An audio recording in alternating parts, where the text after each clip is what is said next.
Hello friends, I am Yaseen. Welcome to quality choice. അപ്പോൾ നമ്മുടെ video ആദ്യമായിട്ട് കാണുന്നവർ നമ്മുടെ ചാനൽ സബ്സ്ക്രൈബ് ചെയ്യുക. നിങ്ങൾക്ക് വീഡിയോ ഇഷ്ടപ്പെട്ടാൽ നിങ്ങൾ ലൈക്ക് ചെയ്യുക, ഷെയർ ചെയ്യുക, അതോടൊപ്പം ബെല്ലൈക്കൺ ക്ലിക്ക് ചെയ്യുക. അപ്പോൾ ഇന്നത്തെ വീഡിയോ നമുക്കറിയാം, സാധാരണ കൊക്കോട്ടിൽ ബേഡ് ധാരാളം പേര് ഹാൻഡ് ഫീഡ് കൊടുത്ത് വളർത്താറുണ്ട്. എന്നിട്ട് അതൊരു 6-7 മാസമൊക്കെ ആകുമ്പോഴത്തേക്ക് അത് പലരെ കയ്യിൽ നിന്നും പറന്നു പോയതായിട്ട് പലരും പറഞ്ഞ് കേട്ടിട്ടുണ്ട്. അപ്പോൾ എൻ്റെ അനുഭവത്തിൽ നിന്നും ഞാനിപ്പോൾ പറയുകയാണ്, കൊക്കോട്ടിൽ ബേഡ് പറന്ന് പോയി കഴിഞ്ഞാൽ തിരിച്ച് വരില്ല എന്ന ഒരു ധാരണയാണ് പൊതുവേ ഉള്ളത്. എന്നാൽ എൻ്റെ അഭിപ്രായത്തിൽ നല്ലവണ്ണം നമ്മൾ ഹാൻഡ് ഫീഡ് കൊടുത്ത് വളർത്തുന്ന ബേഡ് നമ്മളുമായിട്ട് നല്ല രീതിയിൽ ഒരു അറ്റാച്ച് ആയിക്കഴിഞ്ഞാൽ തീർച്ചയായിട്ടും ആ ബേഡ് തിരിച്ച് വരും എന്ന് തന്നെയാണ് എൻ്റെ അനുഭവത്തിൽ നിന്നുള്ള എനിക്ക് വ്യക്തമായത്. അപ്പോൾ അത്തരത്തിലുള്ള അതേപോലെ തന്നെയാണ് എനിക്ക് 2 ബേഡ് പറന്നു പോയ അനുഭവം ഉണ്ടായിട്ടുണ്ട്. അപ്പോൾ ഇന്ന് ഞാൻ വന്നിട്ടുള്ളത് എൻ്റെ അനുഭവം നിങ്ങളോട് പങ്കുവെച്ചുകൊണ്ടുള്ള ഒരു വീഡിയോയുമായിട്ടാണ്. അപ്പോൾ ഈ വീഡിയോയിൽ നിന്നും നിങ്ങൾക്ക് മനസ്സിലാവും എന്തുകൊണ്ടാണ് ബേഡ് പറന്നു പോയത് എന്നും എന്തുകൊണ്ടാണ് പിന്നീടുള്ള ബേഡ് തിരിച്ച് വരാൻ കാരണം എന്താണ് എന്നുള്ളതും. നിങ്ങൾ ഈ വീഡിയോ മുഴുവനായിട്ട് നിങ്ങൾക്ക് കാണുകയാണെങ്കിൽ നിങ്ങൾക്ക് തീർച്ചയായിട്ടും മനസ്സിലാവുന്നതായിരിക്കും. അപ്പോൾ അതിന് വേണ്ടിയിട്ടാണ് ഇന്നത്തെ വീഡിയോ. അതോടൊപ്പം തന്നെ ബേഡ് ഇത്തരത്തിൽ പറന്ന് പോകാതിരിക്കാൻ ഉള്ള ചില മാർഗ്ഗങ്ങൾ, നമ്മൾ അതിന് കൊടുക്കേണ്ട ചില ട്രെയിനിങ്ങുകളും ഞാൻ ഈ വീഡിയോയിൽ നിങ്ങൾക്ക് കാണിച്ചു തരുന്നതായിരിക്കും. തീർച്ചയായിട്ടും നിങ്ങൾ വീഡിയോ മുഴുവനായിട്ട് കാണുക. ഫ്രണ്ട്സ്, അപ്പോൾ നമ്മൾ ആദ്യം ചെയ്യേണ്ടത് ബേഡുമായിട്ട് ഒരു അടുപ്പം ഉണ്ടാക്കിയെടുക്കുക എന്നുള്ളതാണ്. ബേഡുമായിട്ട് നമ്മൾ സമയം ചെലവഴിക്കുക. അതോടൊപ്പം തന്നെ ബേഡുമായിട്ടൊരു ടച്ചിങ്സ് ഉണ്ടാക്കിയെടുക്കുക.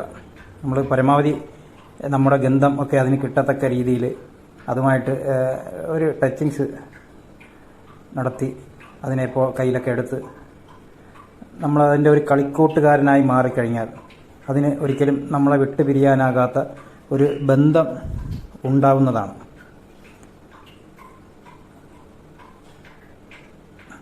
അതോടൊപ്പം തന്നെ അത് നമ്മളോട് കളിക്കുകയും നമ്മളോട് സമയം ചെലവിട്ടുകൊണ്ടിരിക്കുന്ന സമയങ്ങളിൽ മറ്റുള്ള ആരെങ്കിലും അതിൽ കയറി ഇടപെടുന്ന അവസ്ഥയിൽ ഒരുപക്ഷെ അതിന് ദേഷ്യം വരുന്നത് വരെ നമുക്ക് കാണാൻ സാധിക്കും. പ്രത്യേകിച്ച് കൊക്കോട്ടിൽ ബേഡ്സിൻ്റെ ഒരു പ്രത്യേകതയാണത്. അത് ആരെങ്കിലും ഒരാളുമായിട്ട് നല്ല രീതിയിൽ ഇണങ്ങി കഴിഞ്ഞാൽ മറ്റാരെങ്കിലും അതിനെ ഡിസ്റ്റർബ് ആ സമയത്ത് ഡിസ്റ്റർബ് ചെയ്യുകയാണെങ്കിൽ അവരെ ദേഷ്യത്തിൽ കൊത്തുന്നത് കാണാം. നമുക്ക് വീഡിയോയിൽ ഇത് കാണാവുന്നതാണ്. അപ്പോൾ അത് അത്രത്തോളം നമ്മളെ ഐഡൻറ്റിഫൈ ചെയ്തു എന്നുള്ളതിൻ്റെ ഒരു തെളിവും കൂടിയാണത്. അപ്പോൾ ഇത്തരം ലക്ഷണങ്ങളൊക്കെ കണ്ടു കഴിഞ്ഞാൽ ബേഡ്സ് ശരിക്കും നമ്മളുമായിട്ട് വളരെയധികം അടുത്ത് കഴിഞ്ഞു എന്നുള്ളതിൻ്റെ ഒരു ഉദാഹരണമാണ്. വേണ്ടി നമ്മൾ കൂട് തുറന്ന് അത് സ്വമേധയാ നമ്മുടെ അടുക്കലേക്ക് വരാനുള്ള അവസരങ്ങൾ ഒരുക്കി കൊടുക്കുക. അതിന് നമ്മൾ പ്രത്യേക സിഗ്നലുകൾ അതിന് കൊടുക്കാവുന്നതാണ്. ഫിസിലടിക്കുക, പിന്നെ അത് പേര് വിളിക്കുക, കൈഞ്ഞൊടിക്കുക, അങ്ങനെയുള്ള സിഗ്നലുകൾ അതിന് കൊടുത്ത് അതിനെ നമുക്ക് നമ്മളടുക്കലേക്ക് വിളിക്കാവുന്നതാണ്. അങ്ങനെ പറന്ന് വന്നു കഴിഞ്ഞാൽ നമ്മളിനി അടുത്ത് ചെയ്യേണ്ടത് നിലത്ത് നിന്ന് അത് നമ്മുടെ ദേഹത്തേക്ക് പറന്നു വരുന്ന രീതിയിലുള്ള അതിനെ വിളിക്കുക. അതോടൊപ്പം മുകളിൽ നിന്നും മുകൾ ഭാഗങ്ങളിൽ എവിടെയെങ്കിലും നത്തിയിട്ട് അവിടെ നിന്നും നമ്മളതിനെ വിളിക്കുക. ഇങ്ങനത്തെ കാര്യങ്ങൾ. ആദ്യത്തെ കൊക്കോട്ടിൽ ബേഡ് പറന്നു പോയത് ഇവിടെ നിന്നാണ് പറന്നു പോയത്. അത് നമ്മളെ തോളിലൊക്കെ ഒന്ന് ഇരിക്കുമായിരുന്നു. അപ്പോൾ ആ ഒരു ഇതിൽ ഉറപ്പിൽ സാധാരണ അത് പറന്ന് പോയില്ലായിരുന്നു, തോളിൽ തന്നെ എപ്പോഴും സ്റ്റേ ചെയ്യും. അപ്പോൾ ആ ഒരു ഉറപ്പിലാണ് ഞാനിവിടെ മുകളിൽ കൊണ്ടുവന്നത്. അപ്പോൾ ആ കൊണ്ടുവന്നിട്ട് ഞാൻ കൊണ്ടുവന്ന ശേഷം എൻ്റെ മോൻ്റെ കയ്യിൽ ആ ബേഡ്സ് കൊടുത്തു. അപ്പോഴാണ് പെട്ടെന്നൊരു കാക്ക ഇങ്ങനെ പറന്നു പോയപ്പോൾ അത് പേടിച്ചിട്ട് പറന്ന് ഇങ്ങോട്ട് കാണിച്ചു. ഇതേ രീതിയിൽ നേരെ അത് നല്ലവണ്ണം പറക്കും. അത് നേരെ പറന്ന് ഇതിലേക്ക് ഇങ്ങനെ റൗണ്ട് അടിച്ചാണ് പോയത്. റൗണ്ട് അടിച്ച് പോകുമ്പോഴത്തേക്ക് അവിടെ ഒരു കാക്കയും പരുന്തുമൊക്കെ അതിനെ ആക്രമിക്കാൻ വേണ്ടിയിട്ട് അതിൻ്റെ പുറകെ പോവുകയും പിന്നെ അത് പേടിച്ച് ശരിക്കത് നല്ലവണ്ണം പറന്നു. അത് നല്ലവണ്ണം പറന്ന് ആ തെങ്ങിൻ കൂട്ടത്തിൻ്റെ ഇടയിലേക്ക് അത് പോയി. പിന്നെ അത് എങ്ങോട്ടാണ് പോയതെന്ന് നമുക്ക് ഇന്നും അറിയില്ല. നമ്മൾ ഒരുപാട് അന്വേഷിച്ച് നോക്കി, പക്ഷേ ഇതുവരെ ആ ബാഡ്സ് നമുക്ക് കിട്ടിയിട്ടില്ല. ഫ്രണ്ട്സ്, അപ്പോൾ നമ്മുടെ രണ്ടാമത്തെ ബാഡ്സ്, കൊക്കോട്ടിൽ ബാഡ്സ് പറന്നു പോയത് ഞാൻ ഈ കൂട്ടിൽ കൊണ്ട് ഇടുകയായിരുന്നു. അപ്പോൾ ഇത് ഞാൻ കുറച്ചൊന്ന് പുറത്തൊക്കെ ഒന്ന് പുറത്തൊക്കെ ഒന്ന് കാണട്ടെ എന്ന് പറഞ്ഞിട്ടാണ് നമ്മൾ ഇത് ഇവിടെ കൊണ്ടിട്ടത്. പക്ഷേ അത് നമുക്ക് നെഗറ്റീവായിട്ട് വന്നു എന്നുള്ളതാണ്. അപ്പോൾ അതിനെപ്പോഴും പുറത്തോട്ട് പോകണം എന്നുള്ളൊരു ആഗ്രഹമായിരുന്നു. അപ്പോൾ അങ്ങനെ ഒരു ദിവസം നമ്മൾ സ്കൂളിൽ തുറന്നിട്ട് അത് ഒരു നൈറ്റ് ടൈമായിരുന്നു. അപ്പോൾ ഇവിടെ അത്യാവശ്യം അപ്പുറത്തൊക്കെ ബിൽഡിംഗ് ഒക്കെ ഉള്ളതുകൊണ്ട് അത്യാവശ്യം പ്രകാശമുണ്ട്. അപ്പോൾ അത് കാരണമായിരിക്കാം, അത് രാത്രിയാണ് നമുക്ക് അവിടുന്ന് രണ്ടാമത്തെ ബാഡ്സ് നമ്മൾ നഷ്ടപ്പെടുന്നത്. ഈ കൂട് തുറന്നിട്ട് ഞാൻ ആ കമ്പെടുത്ത് അതൊന്ന് അഡ്ജസ്റ്റ് ചെയ്ത് വെച്ചപ്പോൾ അത് പേടിച്ചിട്ട് ഈ കൂടിൻ്റെ ഡോർ വഴി ഇങ്ങനെ പെട്ടെന്ന് ഇങ്ങനെ പറന്ന് പൊങ്ങി. അത് പറന്ന ശേഷം അതിങ്ങനെ ശരിക്കും ലൈറ്റായിരുന്നു. അപ്പോൾ ഇത് ഇങ്ങനെ പറന്ന് ആ ബോർഡോളം ഉയരത്തിൽ പറന്ന്, ശരിക്കും പറഞ്ഞാൽ ഒരു പക്ഷേ അത് കണ്ണ് കാണാതെ ആയിരിക്കാം പോയത്. അത് ഒരു റൗണ്ട് ഇങ്ങനെ വന്നു, ഇങ്ങനെ വന്നിട്ട് വീണ്ടും കറങ്ങി ആ ബോർഡിൻ്റെ അടുത്ത് പോയിട്ട് നേരെ അത് പോയത് നേരെ ഈ കാട്ടിൻ്റെ അങ്ങോട്ടാണ് അത് പറന്നങ്ങ് പോയത്. പിന്നെ അത് നമുക്ക് ഇന്നേ വരെ കിട്ടിയിട്ടില്ല.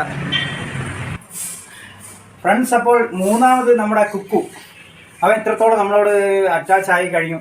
അപ്പോൾ നല്ല ആരുടെ കയ്യിൽ കൊടുത്താലും അവൻ എൻ്റെയിലേക്ക് തന്നെയാണ് വരുന്നത്. അപ്പോൾ അത്രത്തോളം ഒരു ബന്ധം അവന് നമ്മളുമായിട്ടുണ്ട്.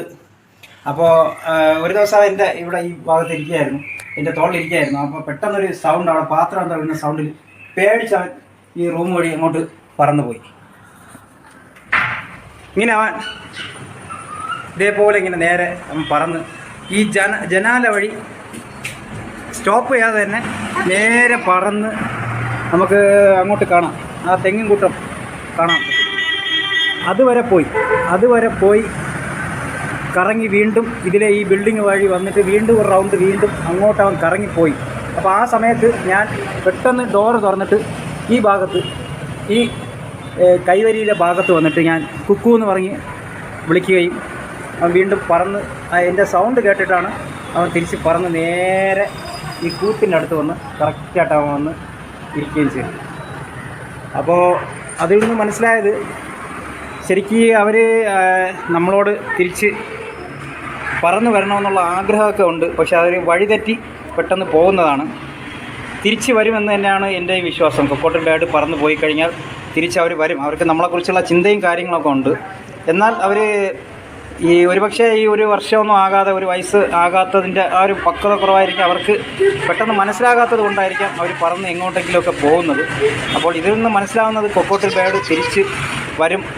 ഒരു 1-2 വർഷമൊക്കെ ആയിക്കഴിഞ്ഞാൽ അവർ നല്ല രീതിയിൽ നമ്മളോട് ഇണങ്ങി കഴിയും എന്ന് തന്നെയാണ് എൻ്റെ വിശ്വാസം.